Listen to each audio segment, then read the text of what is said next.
Hello everyone, welcome to the channel. Today I bring a strange, sad story that's been out there for 7 years now. Some of you may be aware, some of you may not be aware. Stay tuned in. This is the story of Michelle Blair, Stony Blair, and Stephen Berry. Now, Michelle Blair was 36 years old at the time. Stephen Berry was 9, his sister Stony 13, and they are from Detroit in the US of A. Now, information posted as recent as 2021, it gives some information about Michelle. Now, Michelle Blair, police found Michelle Blair at a neighbor's house with 2 of her children. So she had 4 children, right? But her other 2 children, Stephen, who's 9, and Stony, 13, were missing. After questioning Michelle, she confessed to doing the worst to those 2 children. Now, during police questioning, Blair told them that, listen, in August of 2012, she got some information from her little one named Matthew that he was being abused in every way, violated in every way by Stephen and by Stony. So she confronted them. She said the little boy couldn't use the bathroom for number 2, and she used to give him juice, and I say, I wonder what happened to him. And thing. Anyway, him tell her, I say, listen, me used to see Stony, who is a girl, and Stephen, doing the worst with each other, and then them involved me, and that was what happened. And people, she did the unthinkable. And I just kept staring at her, and I said, excuse my language, but my wife was just like, I'm constantly asking her, and she kept saying, I hate him. And I'm like, you hate him? And she admitted to me that she hated Gabrielle, she hated Steve, she hated everybody. And so you fucked your brother, because you get what I'm saying. So I definitely meant to. I definitely meant to.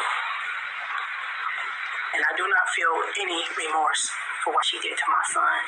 It's not only raped him, she gang raped him. Telling me, this is how I found out about both of them doing it together. But it was too late. But Matthew told me that Stony would actually make him sit there. Why? In his words, her and Stony did the nasty stuff. And then you get what I'm saying? Yeah, no, I understand. But as I went back in my head and thought back to all the many things that was wrong with Matthew over the years, and I'm like, that's what was wrong with you? He'll use the bathroom and say, Mom, my butt hurts when I poop. I don't know, Matthew. So I started giving him 100% juice to make his stool softer, maybe to help him use the bathroom. That wasn't the problem. It wasn't his stool. It was that he was being raped. Michelle Blair outlined how she did what she did. She said that the little son, she would protect him, and she would do it again and again. She would protect her children even against her children.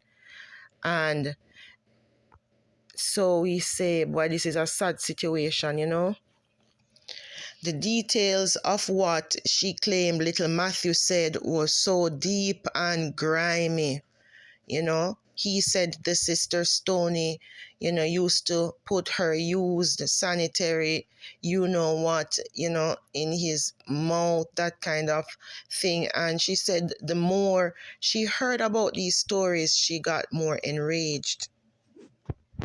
Now, you may wonder what happened to the children's father, because you're nothing about the fathers. Well, the fathers are deadbeat dads according to the court, because when she was locked up, both fathers came together and said, listen, we're going to try to see if we can get custody of our two surviving children. One belonged to one man and one belonged to the other one, the two living children, you know. But the court decided, listen, not even the father them not fit for care for these children. Some people may wonder then people never miss them because one was put after she did what she did. She put the boy first pass away and she put him, you know, into a freezer. She wrap him in a blanket and then the next year he's there for 1 year.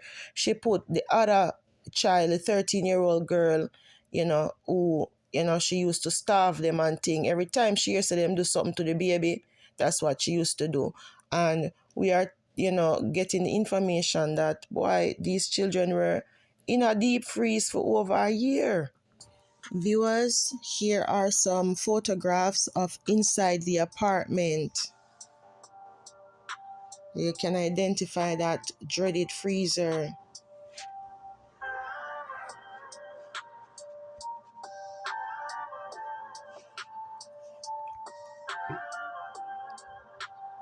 Look at the filth.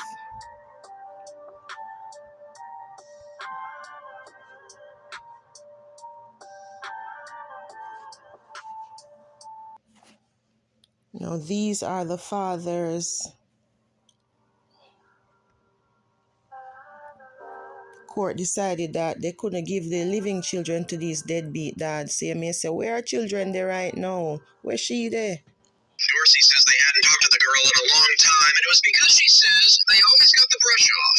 So your son would go to the house, try to see his daughter, and she would say that she's going on a sleepover, or she's over a friend's house, or she went somewhere with one of her family members. You know, but it turns out she was in a freezer. Exactly. That's got to be shocking. Yes, it is. As far as the family knew, the two kids found dead were enrolled in school, but when they were cut off, they did get suspicious. We always wonder. But she says her son was afraid to push to see his daughter for fear he might violate custody rules. He'll just go by her word. That family also is kin to that 17-year-old girl who was rescued from the home and is now in protective custody. She reportedly had bruises on her body as well as the other child that was rescued. Always told them everything that happened to me. I told them why, because I don't understand why it took me so long to tell my mom when I was a kid. You never talked to me about like this, but when I did come to you, you didn't do it. So I always made sure I told my kids this. I told them what happened to me, how it happened to me, how it made me feel in detail. And I say, if anybody ever touches y'all, you better tell me. They knew. To my son, you knew exactly what she was doing to him. She was exactly what she was doing to him. When it was just as simple as, you my mother, do something. Even when my son was talking to me about some of it, when it was just as simple as, you my mother, do something. Even when my son was talking to me about some of the stuff, he would go like this to his face. He was like, Mom, it feels so nasty. And that right there, I knew exactly what he was doing. I knew how he was feeling. No. So when you tell me she's a 13-year-old child, okay. Yeah, just when we thought we've heard it all, this is very, very tough to take. An 8-page confession, handwritten. It is Michelle Blair's story, and her reasoning is twisted and beyond. She's also said this, confessed in court. In court last Thursday, where the state is asking the judge to terminate her parental rights to two living kids, a 17-year-old daughter and an 8-year-old boy.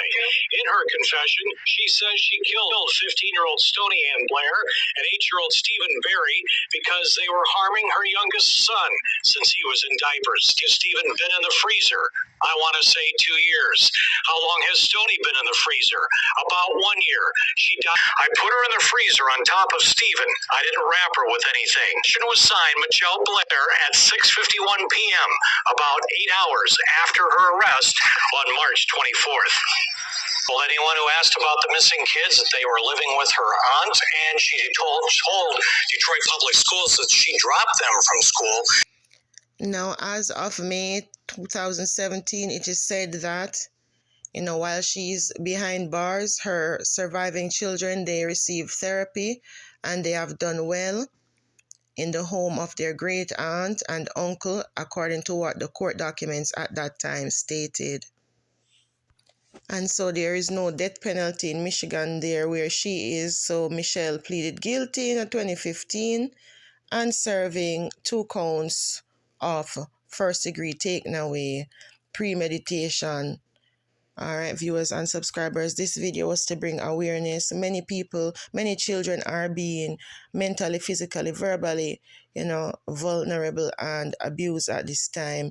And we just want to say, if you know of something, if you can render assistance, reach out. Thank you for tuning in to the channel. As usual, on a walk good.